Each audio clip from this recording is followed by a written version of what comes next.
The Committee on Finance and Appropriations will come to order. The clerk will call the roll.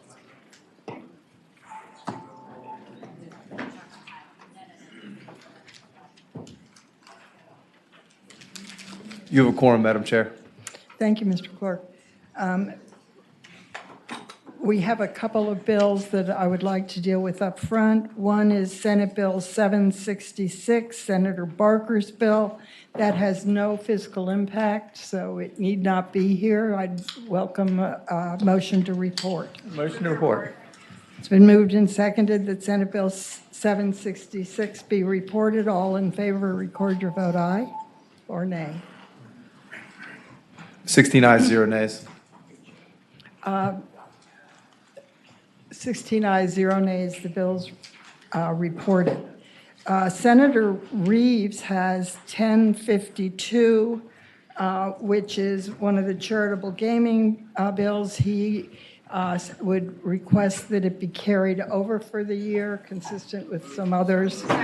It's been moved and seconded that 1052 be carried over. All in favor, record your vote aye, opposed nay.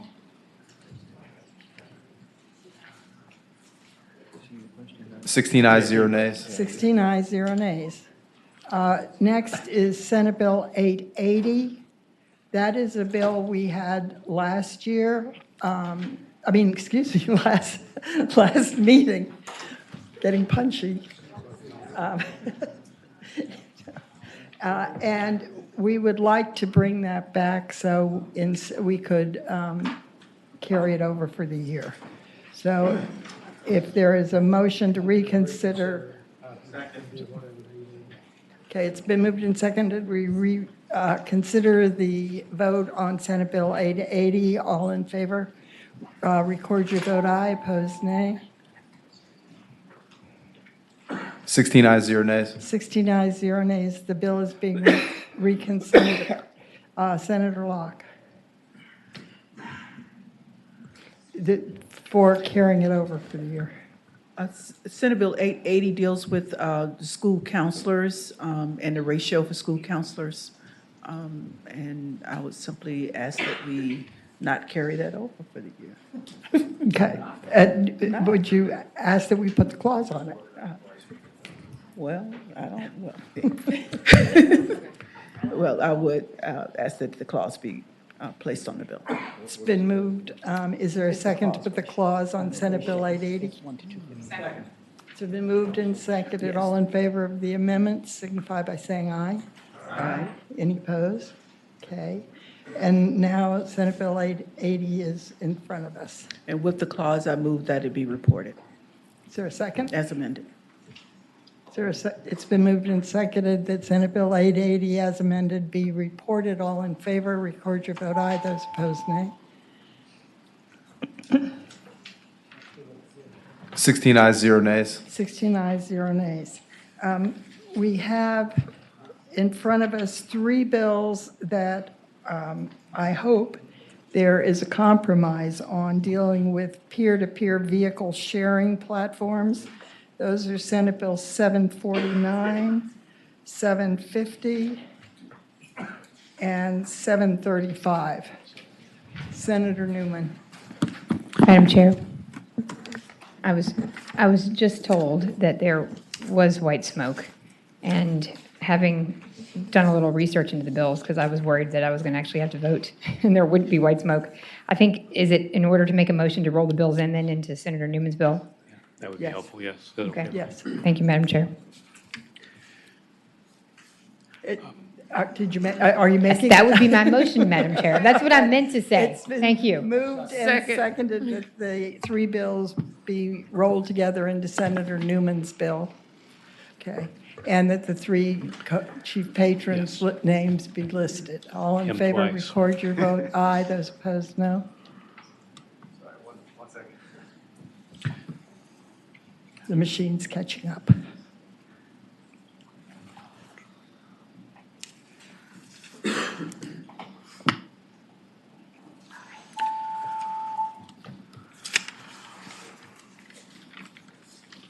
Fifteen ayes, 0 nays. 15 ayes, 0 nays. Okay.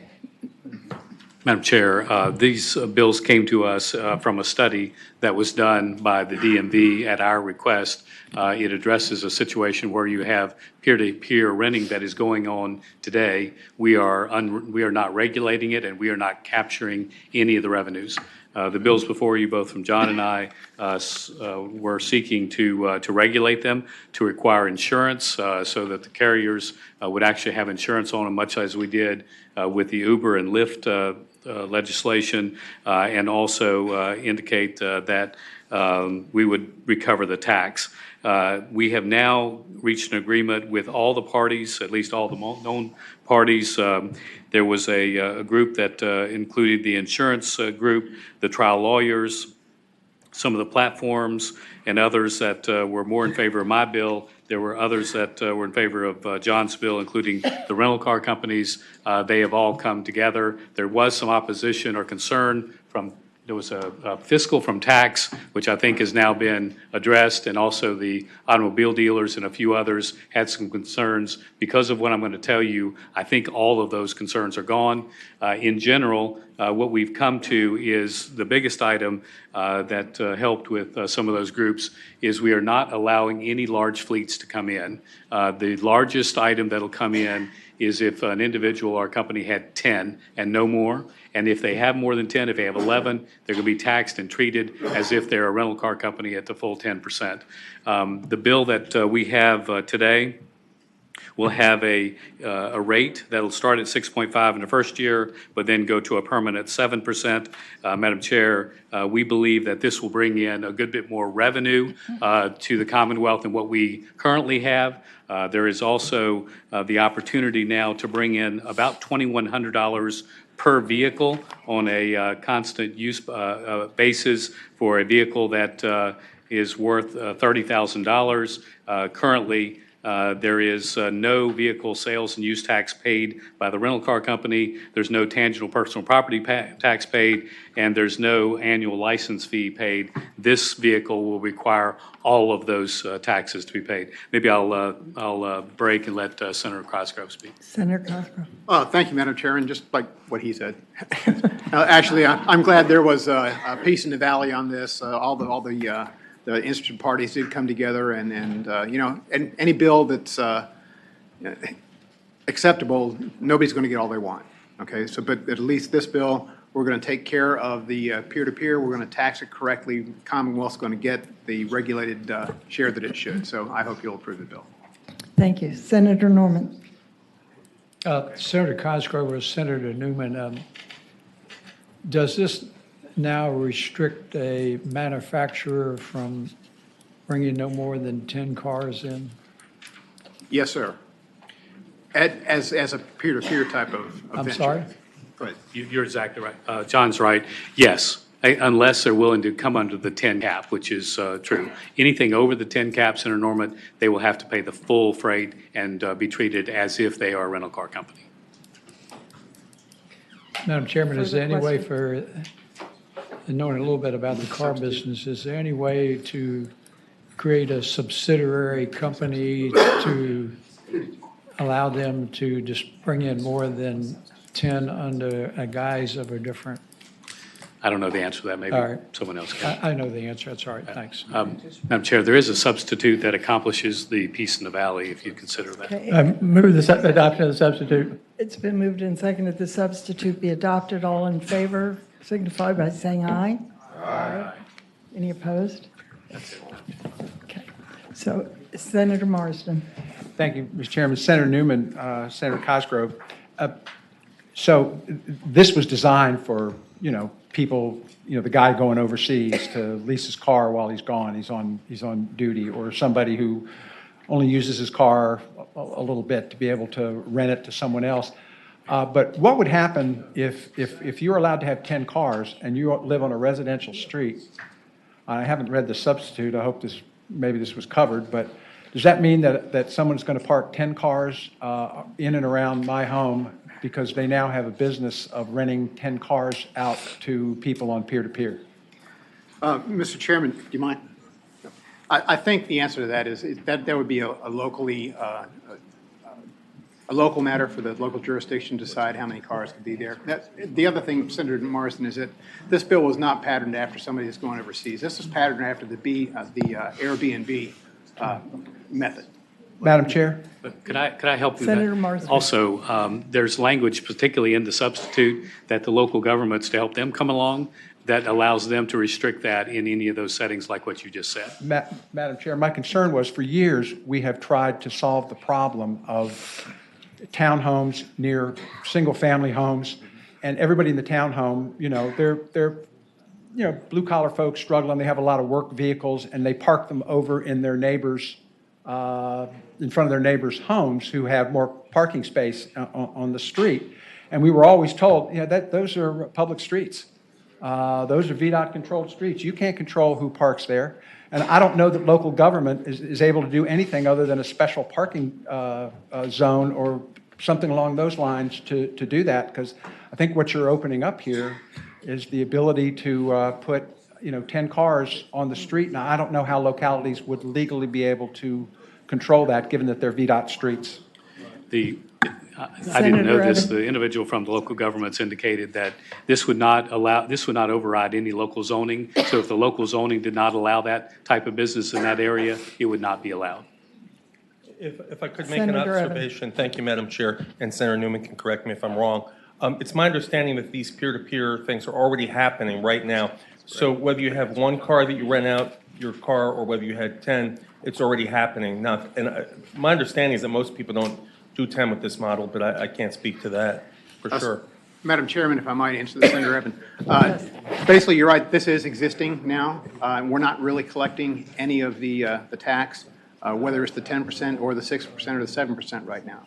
There's also no requirements on insurance and all of the fees that are available in this bill. So this bill is actually going to help localities, with funding. It's going to help the Commonwealth with funding. Are there any further questions? Senator Deeds. I'm looking at lines 205 through 208 of the Give me a copy substitute. of it. And I'd like you just to tell me exactly what that means or what that's applying to. That's the vicarious liability section. Are you talking about a car that goes through a speed light camera? Or Senator Dees, would you repeat the lines, please? It's 205 through 208. Thank you. Of the substitutes, vicarious liability.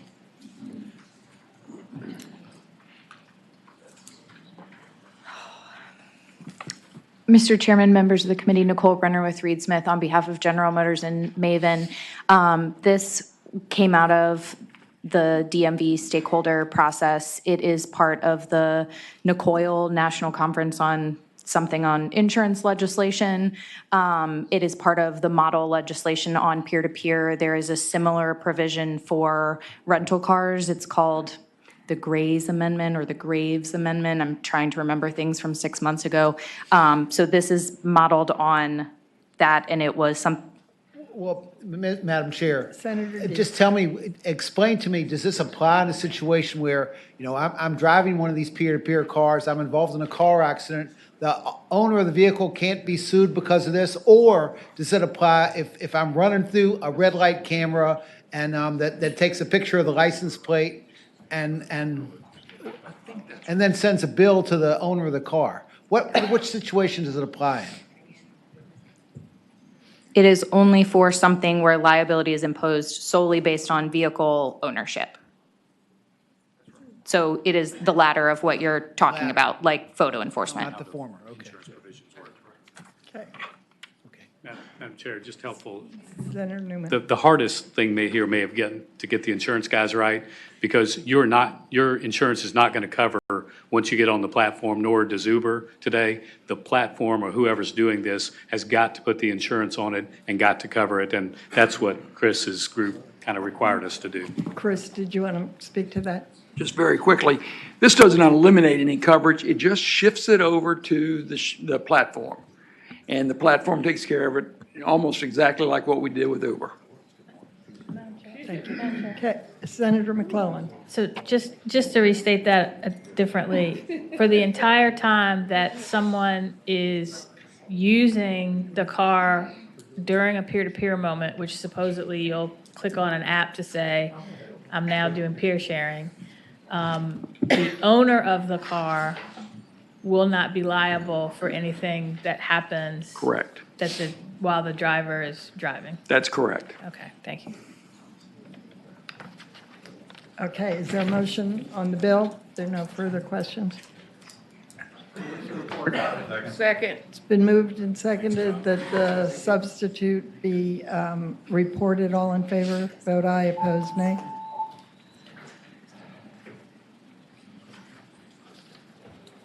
Fourteen ayes, one nay, one abstention.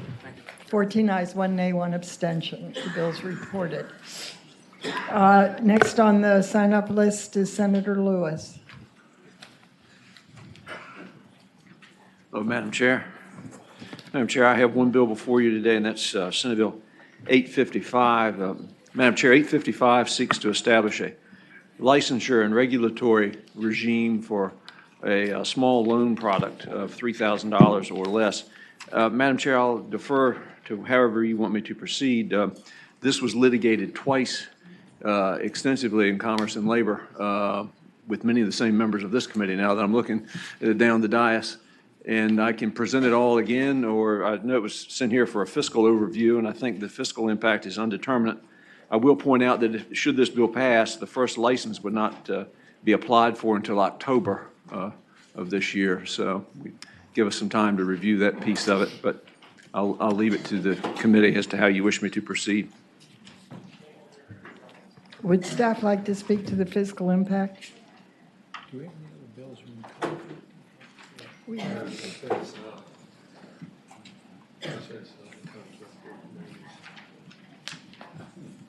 Adam? Oh, I'm sorry. I'm sorry. Excuse me. Madam Chair, there is an indeterminate fiscal impact, and I believe that is associated with SEC positions to administer the provisions of the bill. So those positions would be partially offset by the fees that they would collect, the application fee and then the annual fee. But I don't believe there was specifically a brokerage application fee or any fee associated with brokerage. So hence the partially offset positions associated with the administration of it. This has been, had testimony in the previous committee. We're only dealing with fiscal impact. Okay. So we won't be taking testimony. Madam Chair? Madam Chair? I hear my name. Oh, Senator Edwards. Yeah, the applicants get a license have to pay some kind of fee, right? And that should cover, one would expect. Madam Chair, members of Yes. the committee, and Senator Edwards, Susan Hancock, Deputy Commissioner, Bureau of Financial Institutions. In the bill, in the substitute, there is a provision that an application fee will be charged at, and we determine what that fee will be at the commission. So that should cover any fiscal impact, all right? Our fees, as well as the application fee, as well as assessment fee, should cover the costs. Of course, there would still need to be appropriation for us to spend the fees. We just don't know how many of these entities there are out there that might apply and obtain a license. Senator Sassel. Senator Sassel. Yeah, You had a there comment? seems to be some question, at least up here. Have you seen Senator Locke's bill? Yes, sir, Senator. Is this bill in conflict with her bill? There are definitely some differences. I'm not sure. I think that they would have to be reconciled somehow with respect to the line of credit portion of that bill. I know the rate is 36% on that. I'm not sure about the fees. I can't really offhand I'm not sure if that is consistent. I know Dave. Yeah, I know 6.2, 312, I think, is addressed in Senator Locke's bill. This one does not address Section 6.2, 312, but the small loans that are covered under this are lines of credit. So Dave might be able to speak to this better. Sorry, Dave, as far as the differences between the two. Sure. Dave Irvin with the Attorney General's Office, Consumer Protection Section. I think was the question, what's the difference between the two? Is there a conflict? Is there a conflict? I believe that there is an inconsistency and a conflict. The Senator Locke's bill deals with open-end credit loans and provides for a 36% interest rate cap and a $50 annual participation fee. This bill doesn't use the word open-end credit plan, but deals with line of credit loans, and it allows for a 36% interest rate cap, but also what is called a customary daily fee, where the APR of that will be 234% for a line of credit loan of up to $1,500.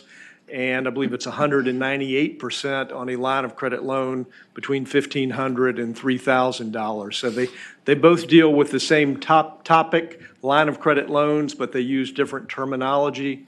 So there is an inconsistency between the two. I think there's an attempt to deal with that in the enactment clause, but that doesn't really deal with the fact that they are covering the same basic financial institution product. Are there further questions? I think Ms. Brunner may have a more detailed answer. Some information. Madam Chair, Senator Saslaw, there would be no conflict if you moved the provisions on 6.2312 from Senator Locke's bill into this bill. You can do both. Senator Locke's bill takes the open-end statute and turns it into a high-interest retail credit card. Currently, that's not all that statute encompasses. It's what it limits it to. Certainly, there are states where you have a line of credit product and a high-interest retail credit card.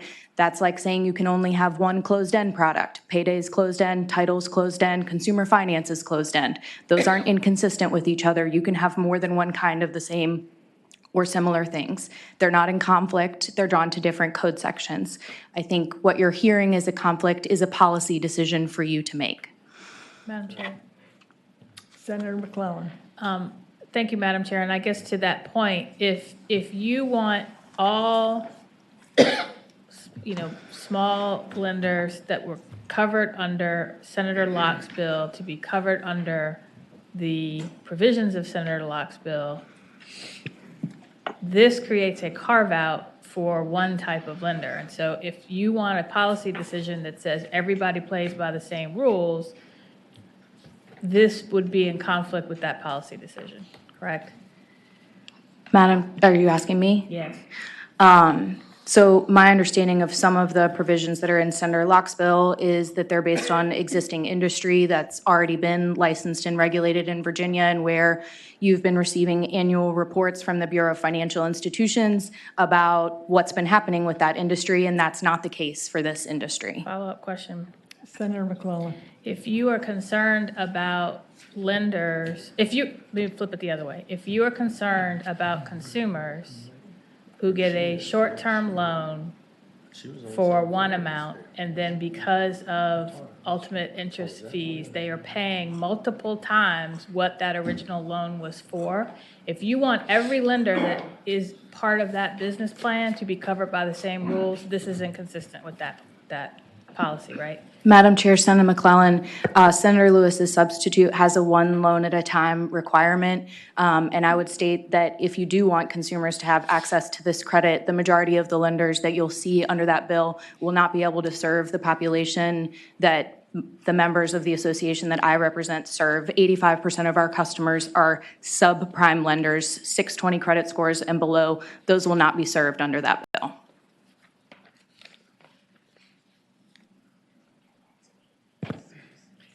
Is there a motion on the bill? It's been moved and seconded the bill be reported. Substitute motion. Substitute motion. I move that the bill be passed by indefinitely. The substitute motion, which has been seconded, is that the bill be passed by indefinitely. Senator Newman. Madam Chair, just speaking to the motion, I know that when we were in Commerce and Labor, one of the big concerns here is that if we don't give some type of online regulation, we can have what is out there right now in other bills, but if we don't, then people from other states and people from other countries are lending today. And so their lending practices are pretty bad, and that if we do not do this, you will have people that will not register as Virginians will not come under our registry, but will certainly loan. And I think that's part of why Senator Lewis brought his bill, at least from what I heard in Commerce and Labor. Okay, we have a motion and a second to pass the bill by indefinitely. All in favor, vote aye. Opposed, nay.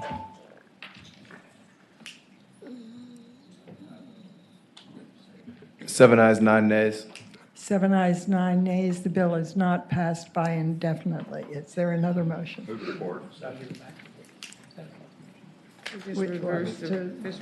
to report. Yeah, so the motion is to report the bill, and it's been seconded. All in favor, vote aye. Opposed, nay.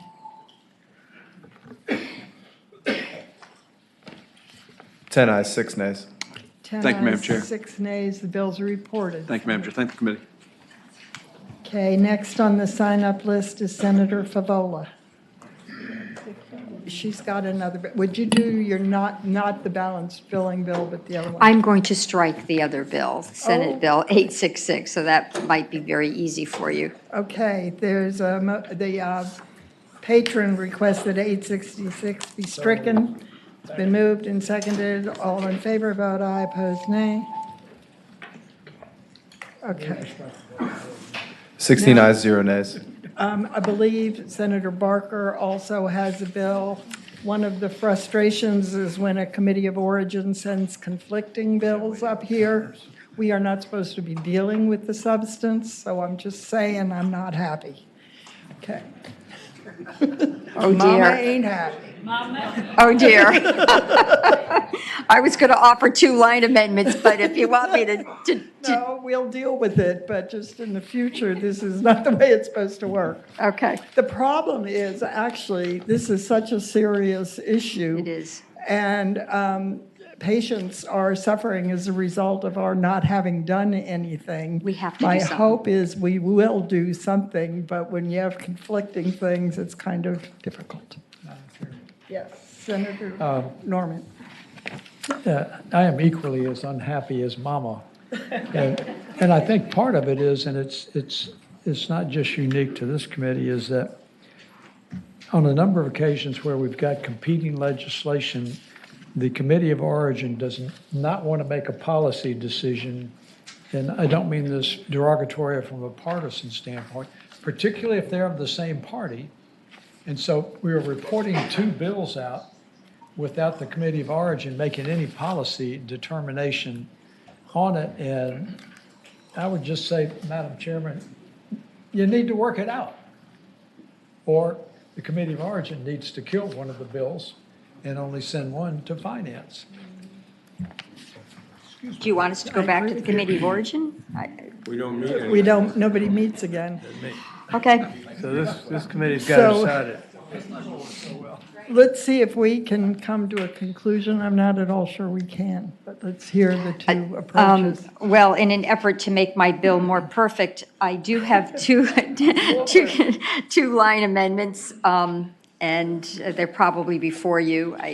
One line amendment would limit the arbitration to 60 days from the time a claim was submitted. And the second line amendment would direct the arbitrators to consider the impact on the cost of insurance premiums when they're considering the arguments regarding the claim.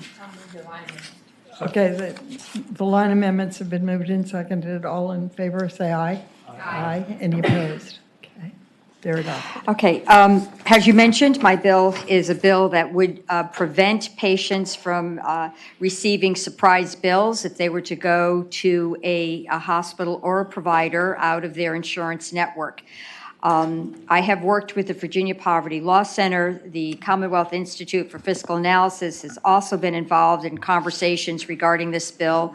The Virginia Health and Hospital Association supports my bill, along with a number of physician groups. I guess what the committee should remember is that it's less than 3% of patients are going to be caught up in going to an out-of-network provider or hospital for either emergency or non-emergency services. So it's a very small percentage. And this percentage, no matter how you determined the payment rate, it's just not going to affect insurance premiums. It's too small a pool, and that's just the fact. My bill does provide for an opt-in for ERISA plans. And what would happen with my bill is if you went for emergency services out of network, or if you went for elective surgery out of network, the patient would not be responsible for anything other than their usual cost share or deductible that they would be responsible for if they were in network. The provider, who's again, out of their insurance network, would submit a bill to their insurance plan, but the insurance plan would be responsible for making a first offer of the usual and customary payment. If the provider felt that wasn't adequate, hopefully they would try to negotiate between themselves, but the provider would have an option of going to arbitration.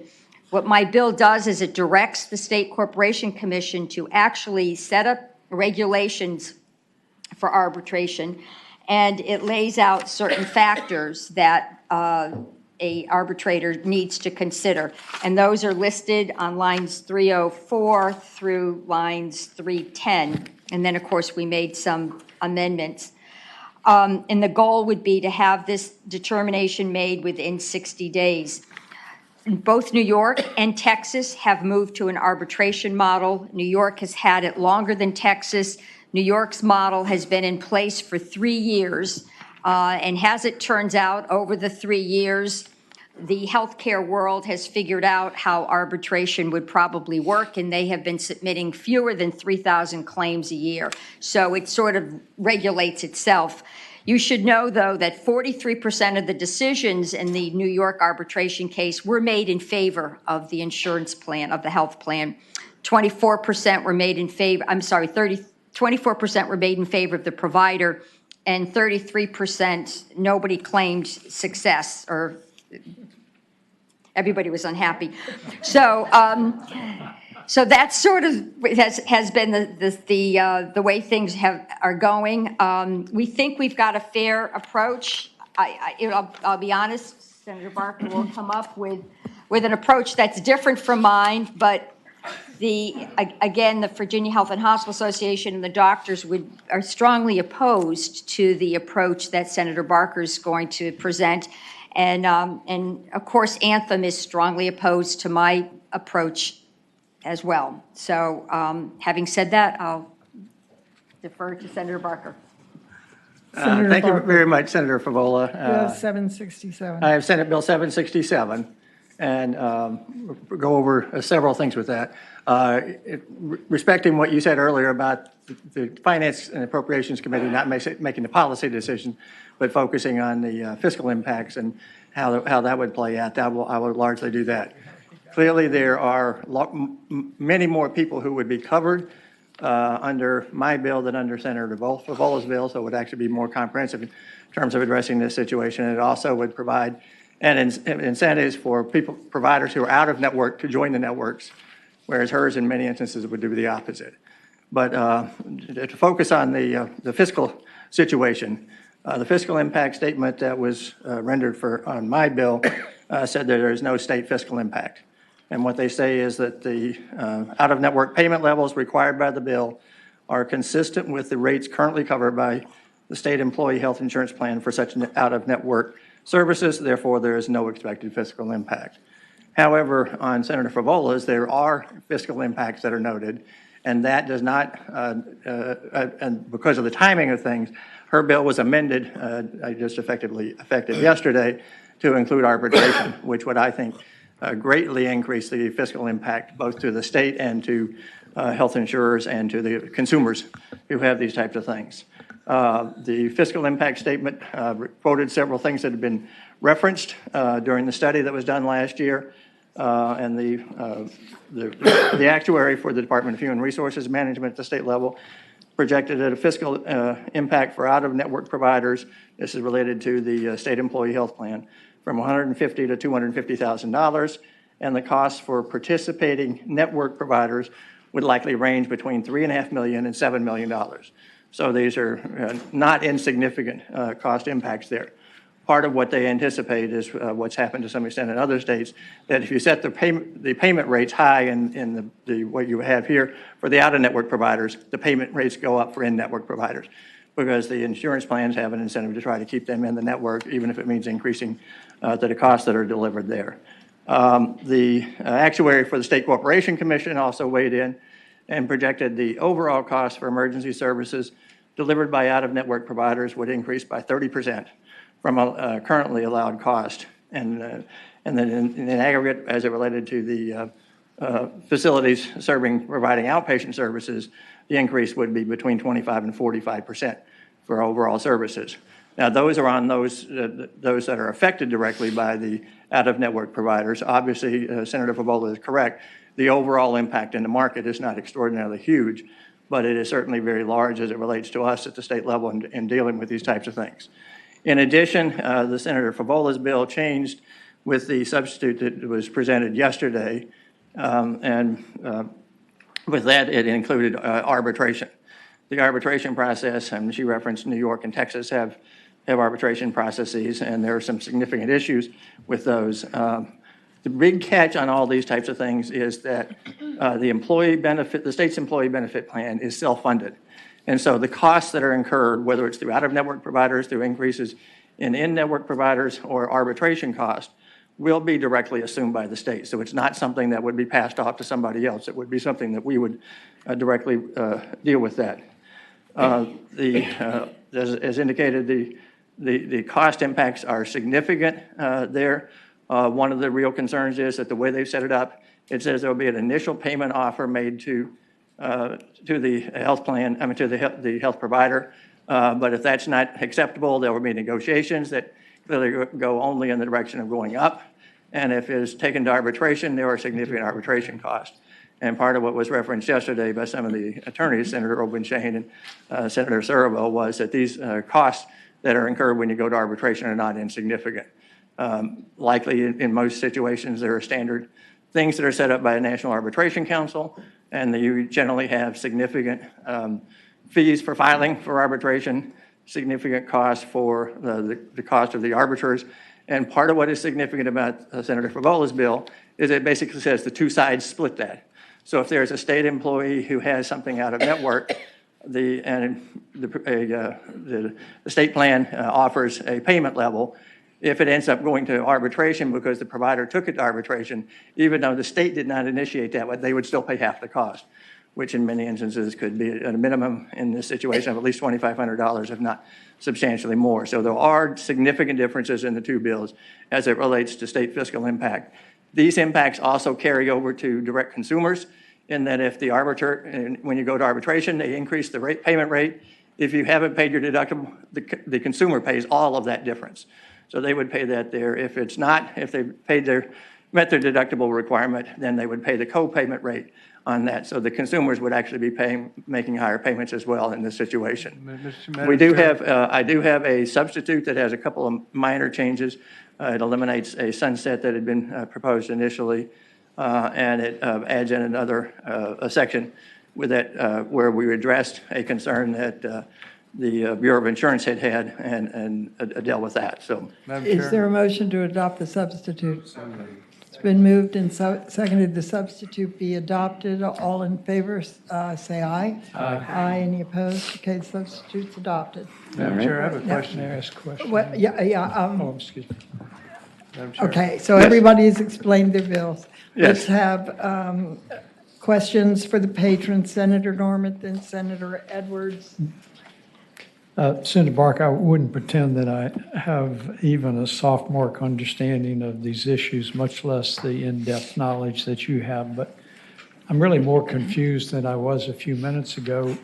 Were you inadvertently cross-pollinating your remarks with not just Senator Favola bill that's before us, but the other one bill that she has? No, I was not cross-pollinating into any other bill. Only Senate Bill 172, which was the bill dealing with this issue.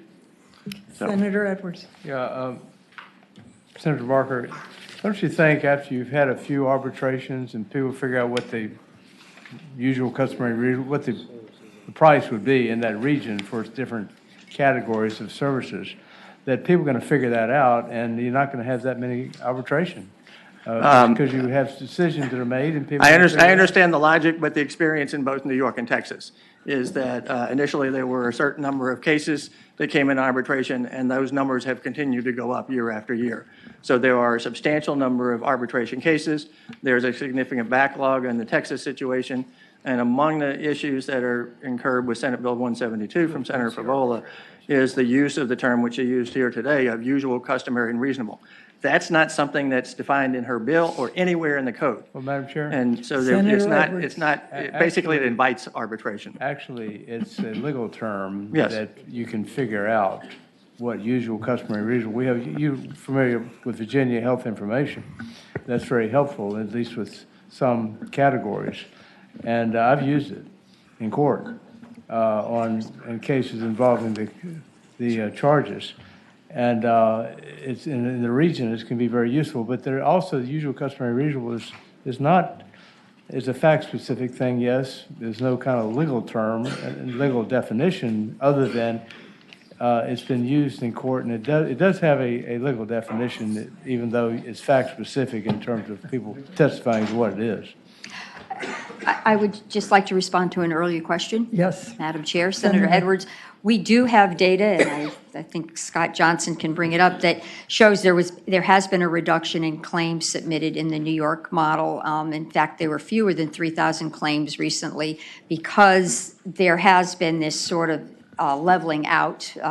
Providers now have trend data to look at. Insurance companies have trend data to look at, and there is an expectation of how the arbitration is going to go. So that has caused a reduction in the number of claims. And I do want to say, and of course, fiscal staff are here, we were talking to the Senate finance staff regarding the fiscal impacts of my bill, and the impact on state plans is indeterminate.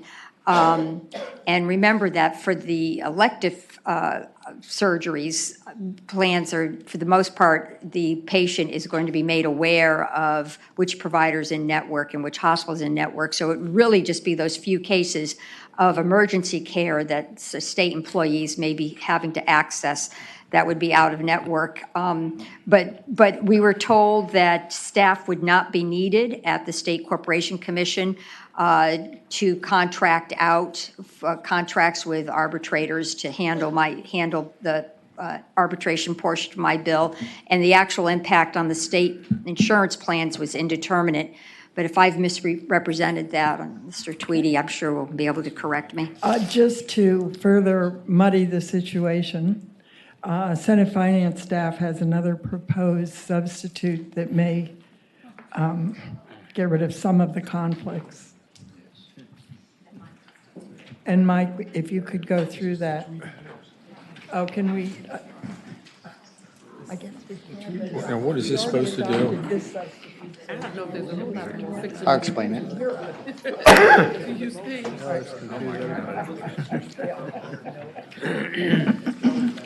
So, Madam Chair, so in our discussions, the issue between the two bills, I mean, what this gets to is they both eliminate balance billing, which is the goal. But the issue is what is the rate that's ultimately paid to the provider? So that seems to be the area that cannot be agreed upon. So in our discussions, the thought was, and that's what this substitute reflects, is just a different option to consider before y'all decide which way you want to go, is that rather than just defining the rate methodology in the code, to actually basically direct the Bureau of Insurance to go through a process with certain criteria to try to balance both in the cost of insurance premiums as well as the actual kind of developing a fair rate for providers, that within that criteria, they would go through a public process in which they would also collect data from the carriers to look at what their payment rates are for these types of services. And within that criteria, that also allows for public comment as well as a public hearing, that they would determine by January 1st of 2021 what that rate methodology would be to be followed. So it's just another option that it would create a different process where the stakeholders and through the Bureau of Insurance and the State Corporation Commission would develop that rate methodology.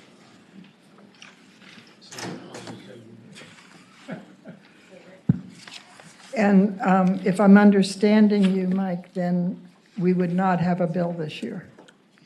No, Madam Other than Chair. requesting No, you would information. still have this bill.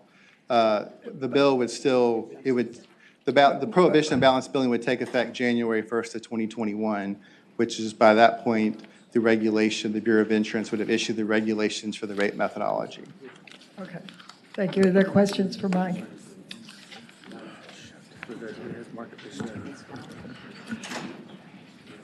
We have one amendment in the nature of a substitute that we've adopted. We now have another one. Do we have to deal with the first one before we could look at the second one? Somebody who knows this better.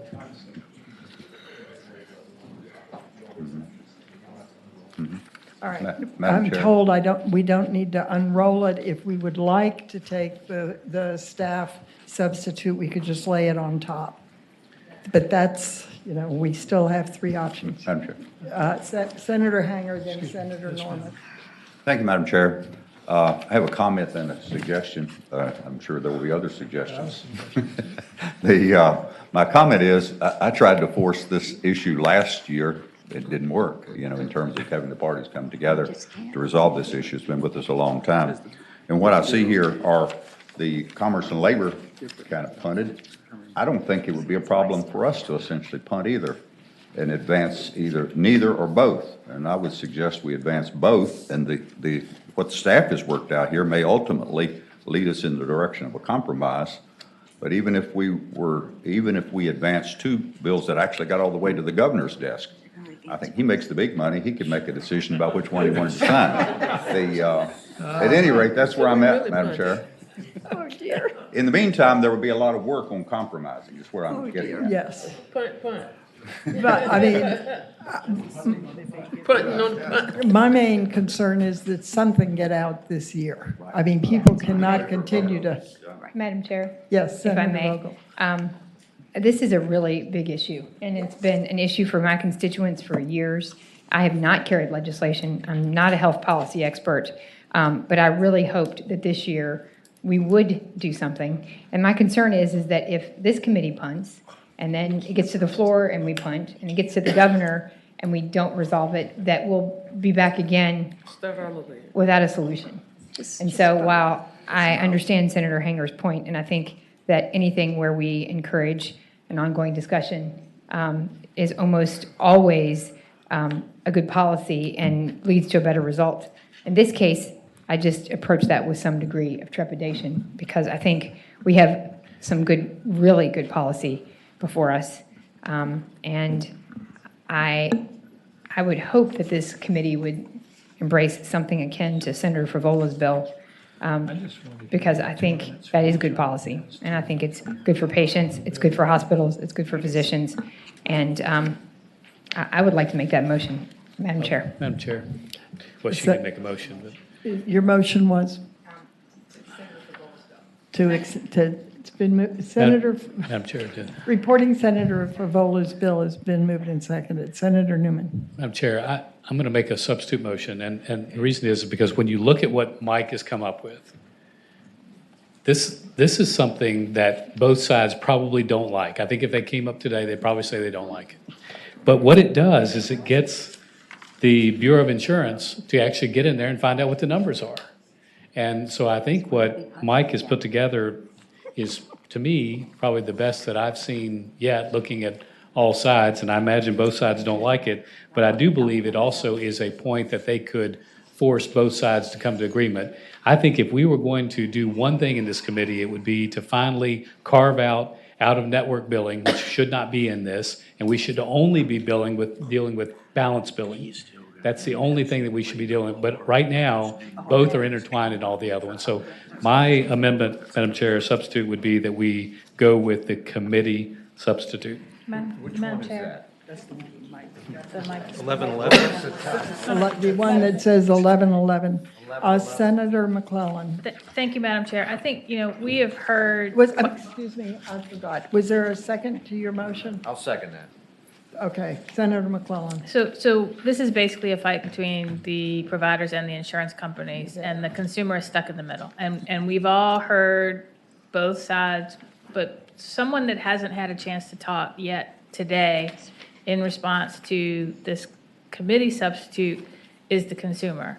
I would be very interested to hear what the Poverty Law Center has to say about this committee substitute, because they are the loudest voice of the consumer in this process. And I think, we're not going to make providers, and, nobody wants to choose between their friend, but the person that's getting screwed in this fight is the patient.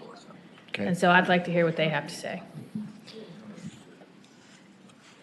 Jill. Madam Chair and members of the Finance Committee, I'm just looking at this for the very first time. It looks to me like there's some similarity with Senator Barker's bill. It says the health carrier, on line 241, the health carrier complies with this requirement if the health carrier provides benefits, et cetera, in an amount equal to the lower of the market-based value for such services, or 125% of the amount that would be paid under Medicare for the service. That is Senator Barker's benchmark. Does it say something else in terms of the amount to be paid? Because that's the key here. These parties, for over 3 years, have been unable to agree on a benchmark, like a fixed amount. That would be the amount that would be paid for out-of-network services.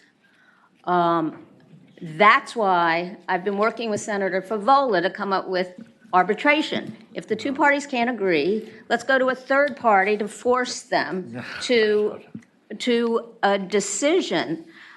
I want to go back and remind everybody that we're talking about consumers who have insurance. They think they are covered for all of these services. They go to an emergency room in an emergency, and they get a surprise bill because it's out of network. They go in the hospital, an in-network hospital, for surgery. And either the anesthesiologist, the hospitalist, the radiologist, someone's out of network, they get a bill. Their insurance should cover that today, but it doesn't. And that's a whole different matter that we need to deal with, which is network adequacy. But in terms of the balanced bills, the two parties have refused to come to a consensus. So arbitration is one way to force a decision, because you guys are going to need to pick a side, force a compromise, or do something different. I believe arbitration is something different. It's being used in other states. The Texas full arbitration hasn't even started yet. It doesn't start until July. One more point, Madam Chair, if I might, because Senator Barker was using the impact statement on Senator Favola's bill.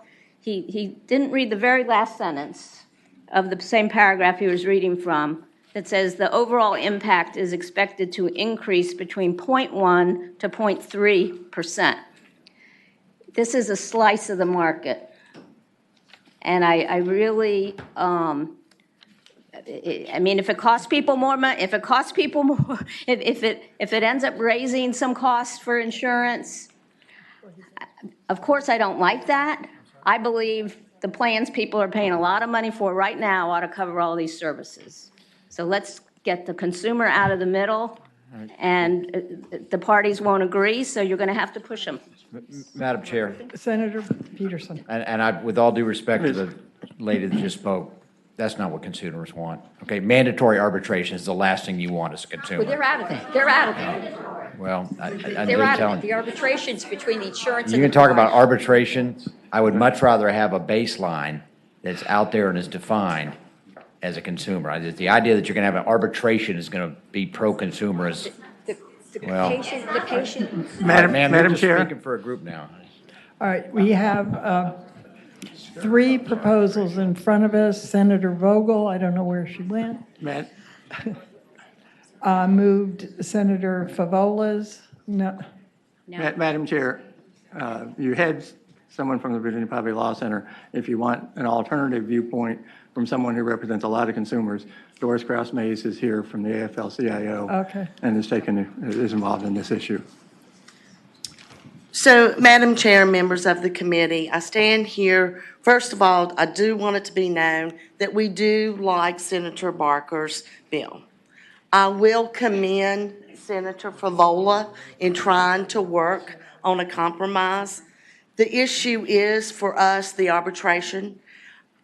Labor here in Virginia, over 320,000 of our family members have self-insured insurance. That's the issue. So, and also, let me just say, our issue is with Favola's bill, is the arbitration. And I will say this, I did ask her to take that out. She did say no, so just so you know that. So, but saying that, also in labor, let me say, we're a little bit accustomed to what arbitration means. So our issue here is generally in arbitration, you know what the guidelines are and you know what the factors are. So in the bill, we just don't know which one is going to weigh out the other. Whereas in arbitration for us with our contracts, we sort of know what the contract says. So that would be my issue, and I would just say that. Thank you. thank you. Senator Vogel, you had a motion, as I recall, way back. A long time ago. Yes. Okay, so my original motion from a long time ago was to report Senator Favola's bill. And is there a second to that? Madam Chair. There was a substitute. I'm sorry. Madam Chair, Is there a second to that? Yes. And then there was a substitute, yes. Madam Chair, I have a substitute motion that we move forward with the 1111 Mike's version as a way in which I think we get the Bureau of Insurance to help us arbitrate this problem, but we get a bill passed. And it's been moved and seconded. Okay, so the committee substitute is what we are currently voting on. All in favor, vote aye. Have to adopt it. All right. I thought we did. Okay. Is there a motion to adopt the committee substitute? It's been moved and seconded. The committee substitute be adopted. All in favor, say aye. Aye. Okay, opposed? No, it's adopted. So now, this is the committee substitute, and the motion is to report the committee substitute. Is that clear? Okay. All in favor, vote aye. Opposed, vote nay.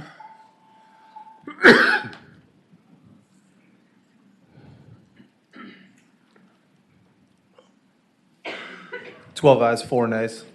12 ayes, 4 nays. The bill is reported. Okay. Anytime we can't work things out, we just tell the SEC to do it for us. Right, I should have done that years ago.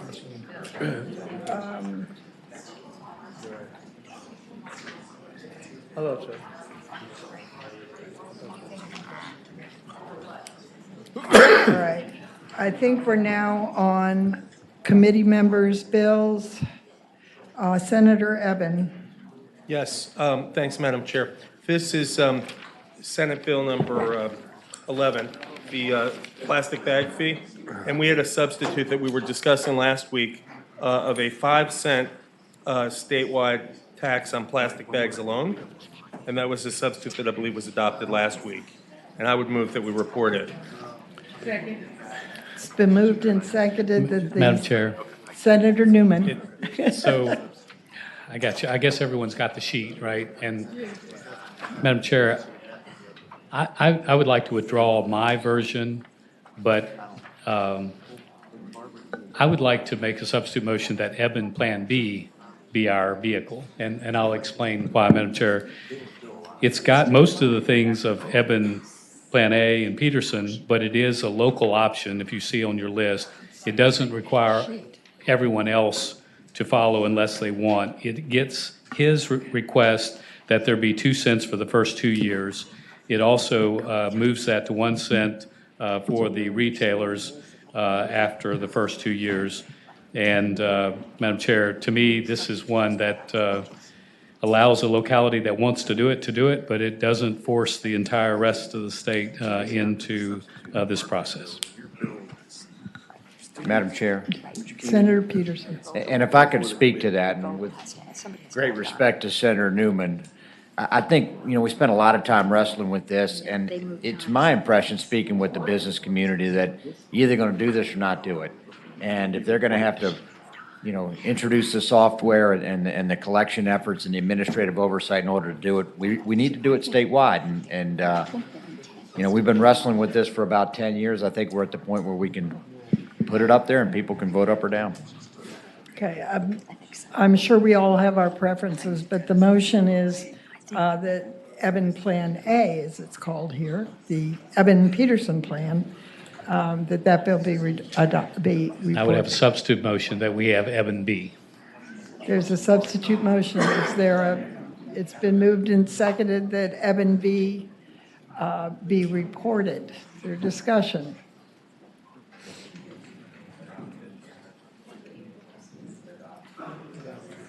Okay.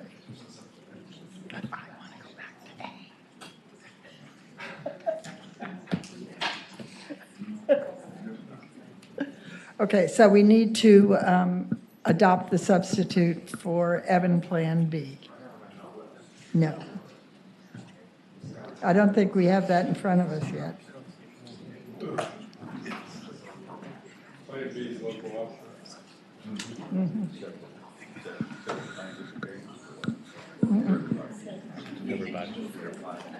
Madam Chair, Senator Peterson, can I call the previous question? yes. The Thank you. previous question has been called, and that is then Eben Plan A, Eben-Peterson. All in favor of that bill, please record your vote aye, opposed nay. You're ordering the previous question. But, Madam Chair, I think the question is, do we go back to that or not? Yes. That's what the question is, do we go back to Eben-Peterson Plan A? Madam Chair. Call the previous It seems question. like the question, just clarify, Madam Chair, is the motion, is what we're voting on, is shall the previous question be ordered? Yes. Okay, thank you. Yes, and the previous question then is, okay. All in favor of ordering the previous question, vote aye, opposed nay.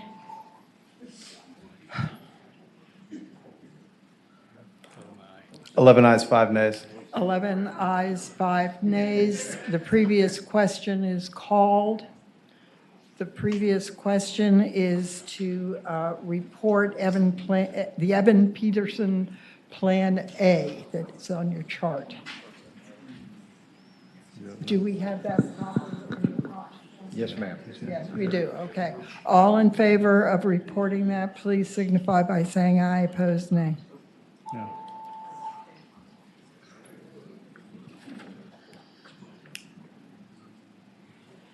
10 ayes, 6 nays. Interesting. 10 ayes, 6 nays, it's reported. Well, we're getting rid of the most controversial things we've dealt with. Okay. Okay, which two? Is he here? He's not here.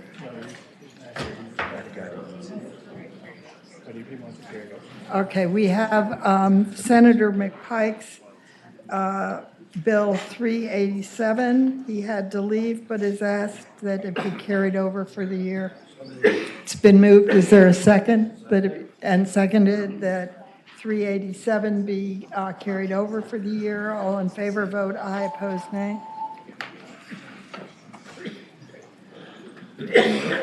15 ayes, 0 nays. 15 ayes, 0 nays. The bills are reported. Is there, Senator Morrissey, you have Senate Bill 812. I do, Madam Chair. Madam Chair, this is the bill that we discussed yesterday, and you may recall the colloquy between Senator Lucas and myself, and she said, I will roll my bill into Senator Morrissey's so long as his passes. But as it turns out, because of some nuances, we want to roll my bill into hers. I won't go into those nuances, other than it's going to make the bill better. So I was told to come here today and unroll it so I can roll my bill into Senator Lucas's. I hope I I haven't. didn't tell him to do that. Somebody else did. Yes, I.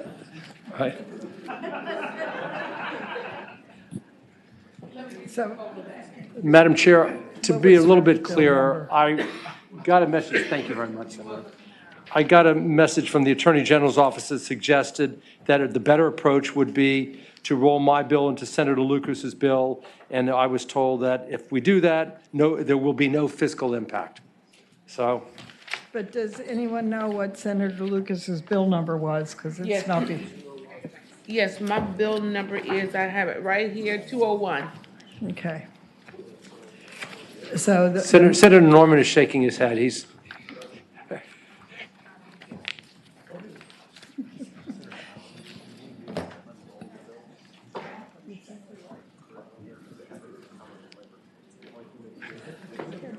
Can't do it. We can't do it. It's a different committee.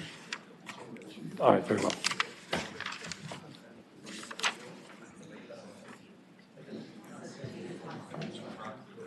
All right. But Would you like me to summarize again with my bill, and we'll go from there? Okay. It does four things. It's the telephone privacy protection bill, and it requires a telephone solicitor to immediately disclose who is calling and what is the property or good or product that's being offered. Number two, the measure prescribes spoofing.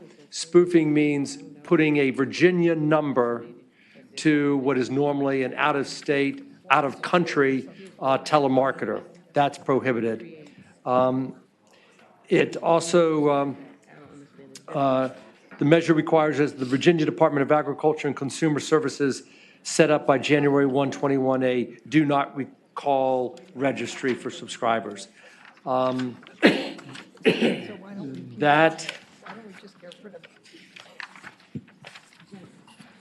That's it. I'll try to answer any questions if you have it. my understanding of the bill is that political calls would not be permitted. Beg your pardon? Political calls, the calls Correct. that we do reminding people to go to Yeah. vote or whatever. Correct. Would not be permitted. That's right. Thank God.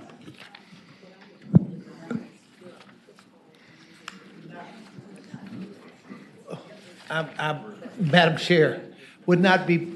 If you were on the do not calls Political calls would registry. not be permitted, or they'd be exempted from this? Not be permitted if you put it on a do not call registry.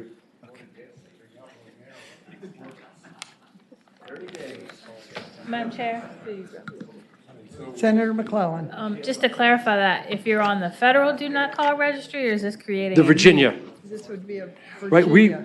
Okay. A federal do not call registry was created a few years ago. Yes. This would create for the first time a Virginia do not call registry.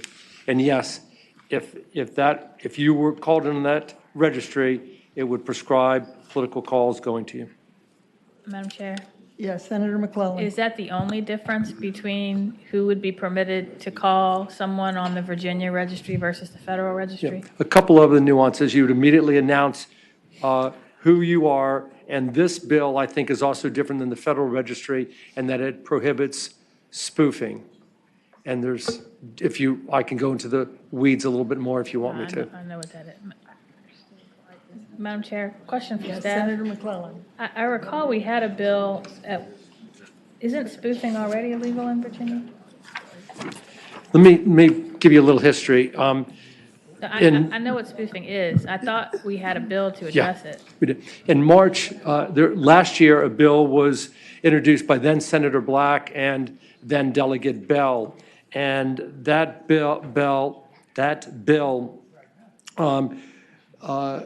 made it illegal to call phone numbers on the National Do Not Call Registry.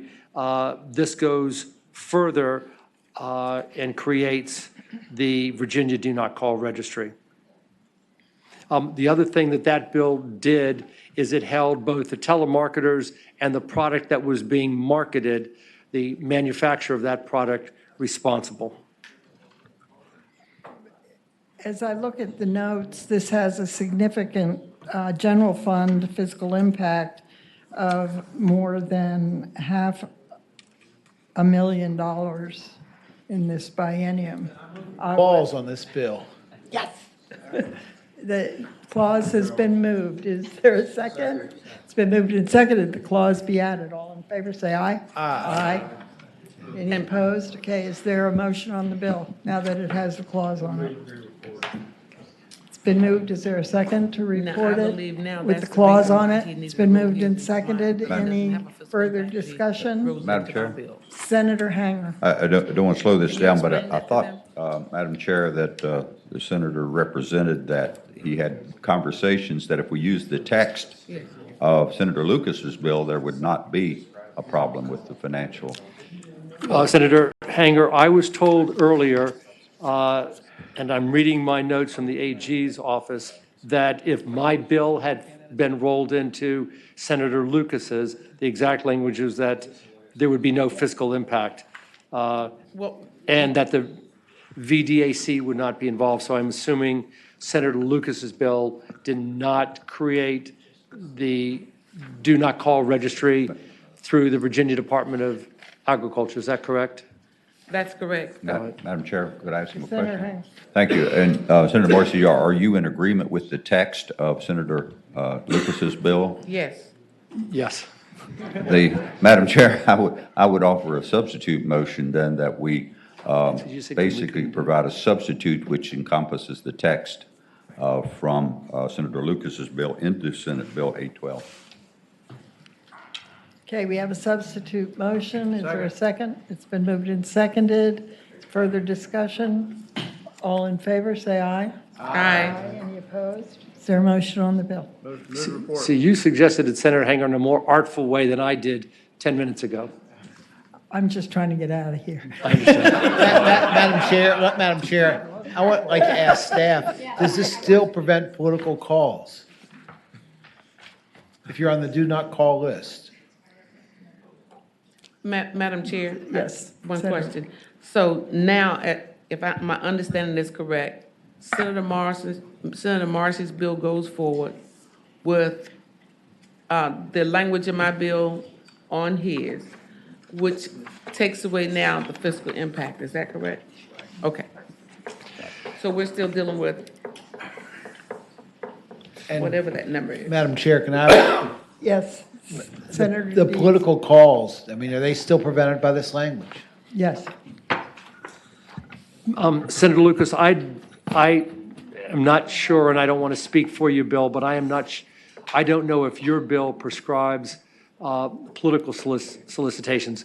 What it does do, though, is it prohibits these incessant calls that we get 6 to 7 times a day for health insurance, student loans, automobile insurance, warranties on cars that we don't have. Well, I'm, and Madam Chair, I appreciate that because we get calls all the time from 804-698. Pick up the phone, think it's from this building, and who knows where it's from Thailand, I guess. I don't know. So I want to, but here we are, we're sticking on Senator Lucas's language. Do any of us really know what that says? Do we know what that bill's about? I would rather go back to the motion where we adopted the calls and report the bill that way.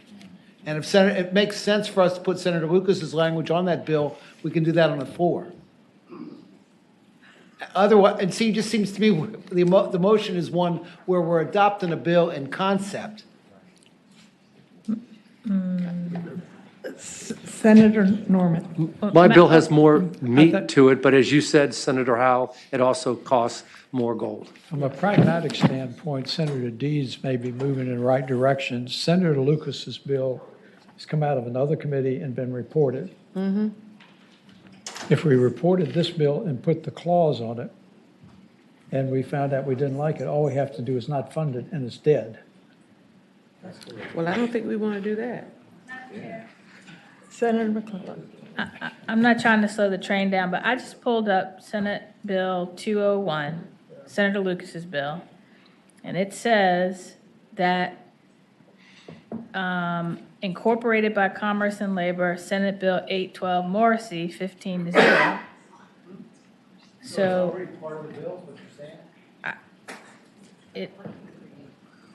it appears from LIS that Commerce and Labor both incorporated 812 into Senator Lucas's bill and reported it, which I don't know how that's possible, but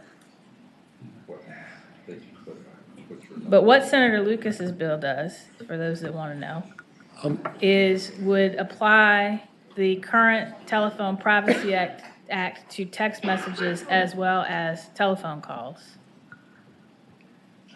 Senator McClellan, last night, my bill was reported out of Commerce and Labor 15-0. I presented that bill. And at that time, Senator Lucas' bill was rolled into mine. I see. Okay. And it was referred to yesterday to appropriations. Okay.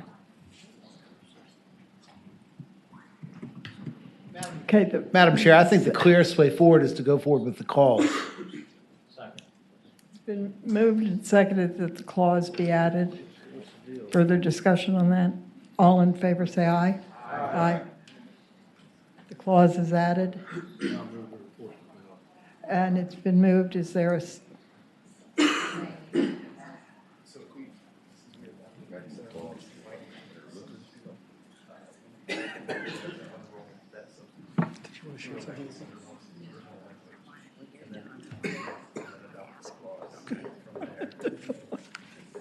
So moved. My bill didn't have. been the moved fiscal impact. and seconded that we reconsider the vote that rolled the bills together. All in favor of reconsidering the vote, record your vote aye.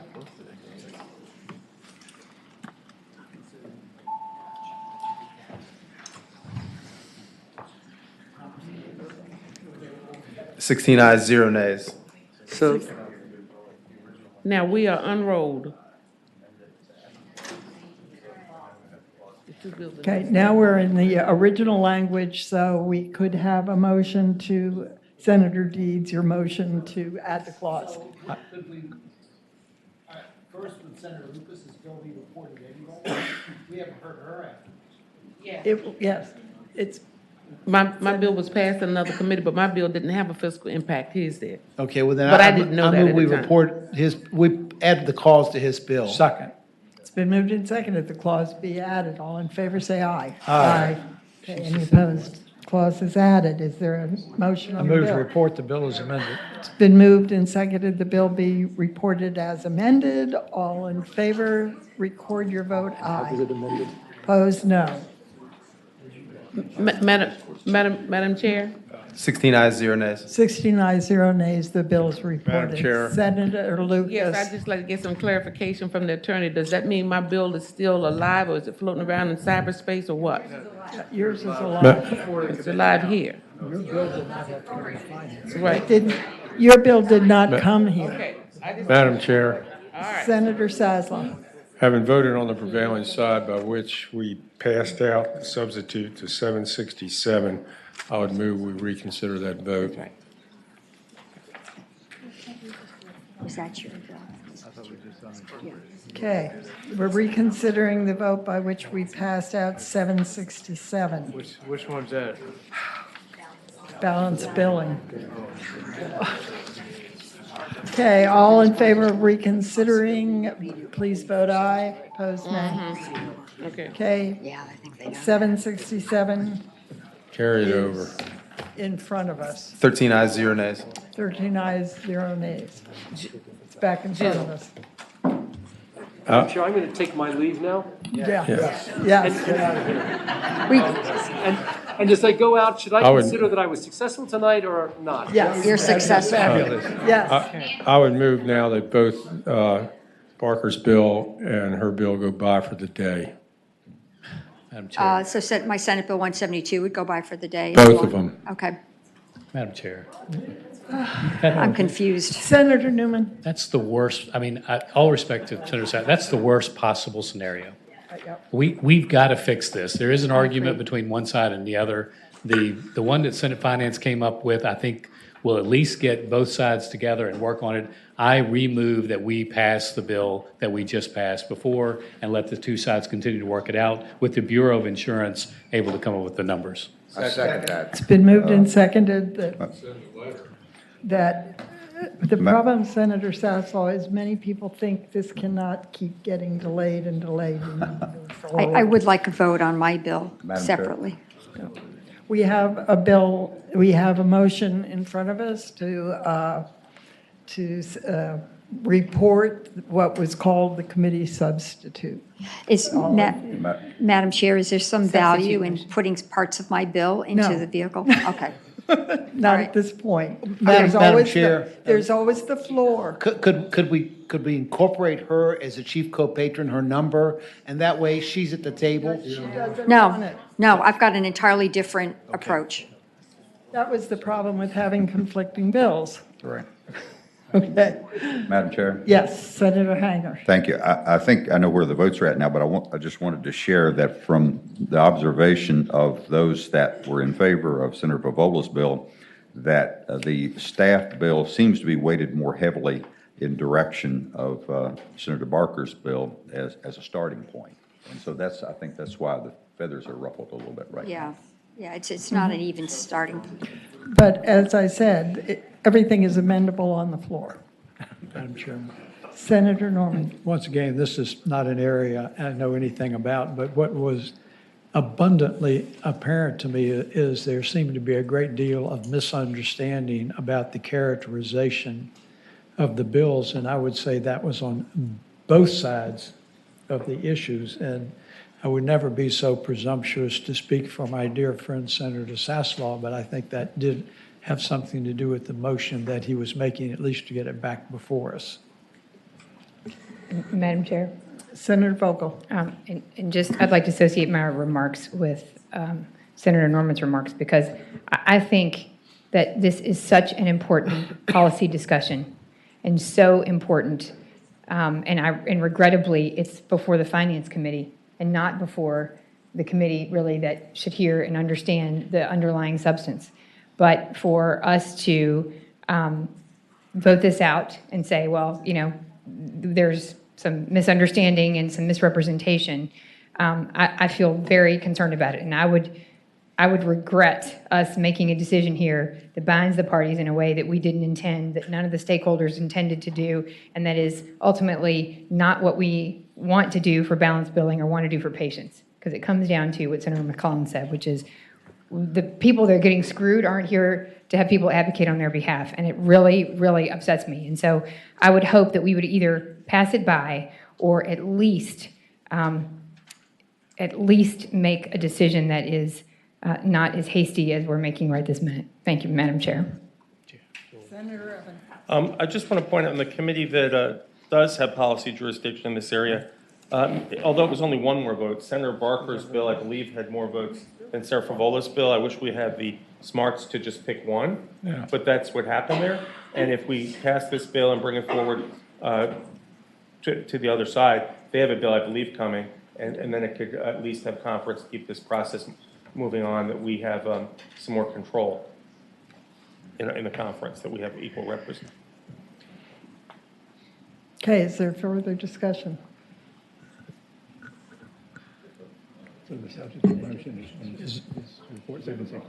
Yeah, the substitute, yes, the pending motion is the committee. Yeah. I would have a substitute motion, and that's to. That was a substitute. That is the substitute. Okay, thank you. I'm sorry. Okay. Okay, all in favor of reporting the substitute, vote aye, opposed nay.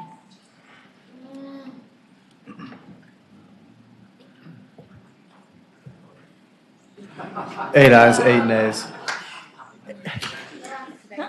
8 ayes, 8 nays. It So Madam fails. Chair, does that Yes. mean now we go back to the substitute motion failed, so does that mean we go back to the original motion, which would be to report Senator Favola's bill? Right. Oh, the I thought substitute that motion. was to carry. My original motion was. Oh, to carry it back, okay. Right. Okay, We so, meet tomorrow. so, that's fine. No, we don't. Madam Chair, I move Senator Favola's bill, as substitute or whatever it is, and move that it be reported, Senate Bill 172. Second. It's been moved and seconded that Senator Favola's bill be reported. All in favor? Is there further discussion? No. Okay. All in favor of reporting Senator Favola's bill, vote aye, opposed nay.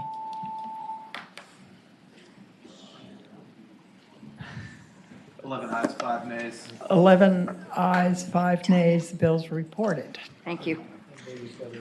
Yes, God, it does, it does. Okay, are there any other bills in front of us? The committee will rise.